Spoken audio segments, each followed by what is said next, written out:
आजमगढ़ में यूपी के सीएम योगी आदित्यनाथ जनसभा को संबोधित कर रहे थे। इस दौरान आपको बताते चले कि भाजपा लगातार ये प्रयास कर रही है कि लोकसभा चुनाव की जो बाकी बचे हुए चरण हैं किस तरीके से जनता को साधा जाए। हालांकि इस दौरान जो मुख्य स्टार प्रचारक है भाजपा के, वो लगातार ये प्रयास कर रहे हैं कि जनता के बीच पैठ बनाएं और जनता से तालमेल भी स्थापित करें।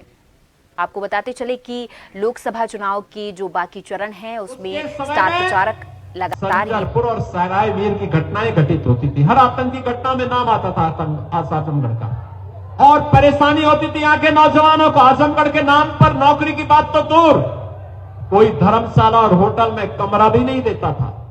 और बहनों और भाइयों, आज आप जाएंगे, आज ऐसा कुछ नहीं है। आज तो आप सम्मान पाएंगे पूरे देश के अंदर। ये जो सैफई परिवार आया है ना यहाँ पे, ये शोषण करने के लिए आया है, आपको ठगने के लिए आया है। फिर ये चले जाएंगे, दोबारा फिर यहां झांकने नहीं आएंगे।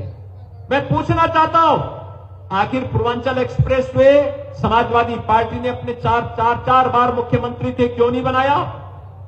महाराज सुहेलदेव के नाम पे विश्वविद्यालय का निर्माण क्यों नहीं किया? क्यों नहीं उन्होंने संगीत महाविद्यालय का निर्माण किया? क्यों नहीं उन्होंने एयरपोर्ट का निर्माण किया? क्यों नहीं उन्होंने हर घर नल की योजना लागू की?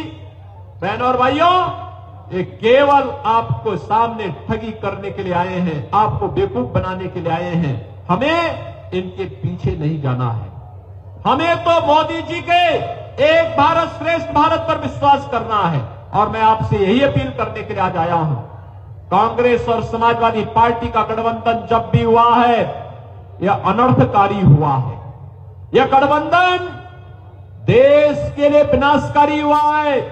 याद करिए, कांग्रेस और समाजवादी पार्टी के गठबंधन के समय अयोध्या में राम मंदिर पर आतंकी हमला होता है, काशी में संकट मोचन मंदिर पर आतंकी हमला होता है, लखनऊ, वाराणसी और अयोध्या की कचहरियों पर हमला होता है। ये सभी लोग उस समय मौन रहते थे, कहते थे आतंकवादी सीमा पार के हैं। और आज आतंकवाद को समाप्त किया जा चुका है। अब कोई बोलता था पटाखा भी जोर से फटता है तो पाकिस्तान सफाई देता है, कहता साहब मैंने नहीं किया है, क्योंकि इसे मालूम है ये नया भारत है, छेड़ता नहीं है, लेकिन कोई छेड़ेगा तो उसको छोड़ेगा भी नहीं।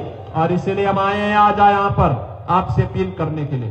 ये कांग्रेस और समाजवादी पार्टी का गठबंधन एक बार फिर से बना है।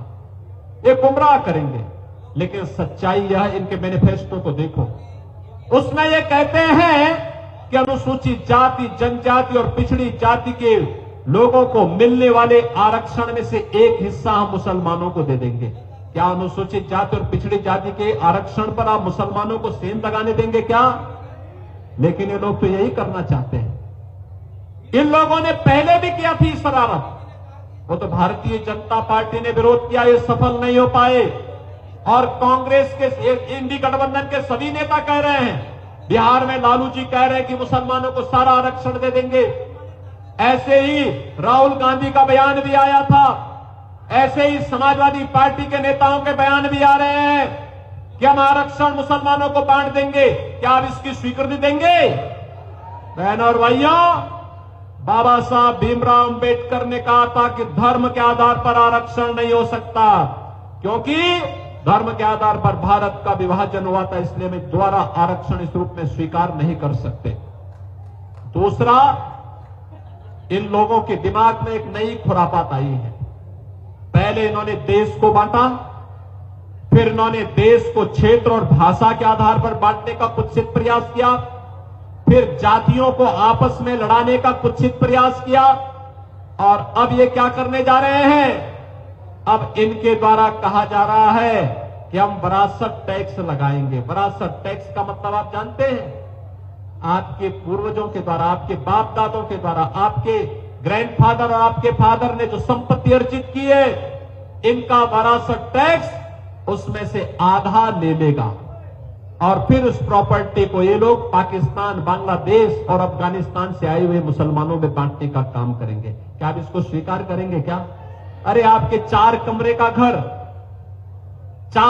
का घर ये लोग कहेंगे रे तो आपको विरासत में मिला है, इसमें से आधा आपको खाली करना होगा, और उसमें 2 कमरों में आप रहें और नीचे 2 कमरों में आप रहें, ऊपर के 2 कमरों में कोई पाकिस्तानी आकर के, कोई बांग्लादेशी आकर के बैठ जाएगा, क्या आपका तो जीना हराम हो जाएगा।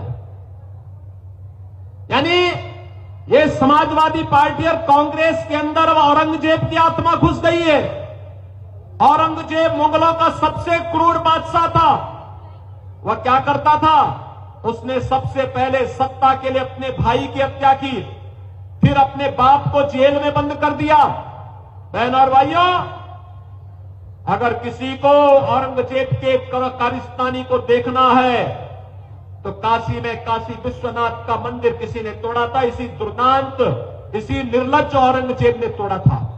मथुरा में भगवान कृष्ण के मंदिर को तोड़ने वाला यही दुर्दांत, यही निर्लज्ज औरंगजेब था और अपने बाप को भी जेल में इसने बंद किया था। शाहजहां वही जिसने आगरा का ताजमहल बनाया था।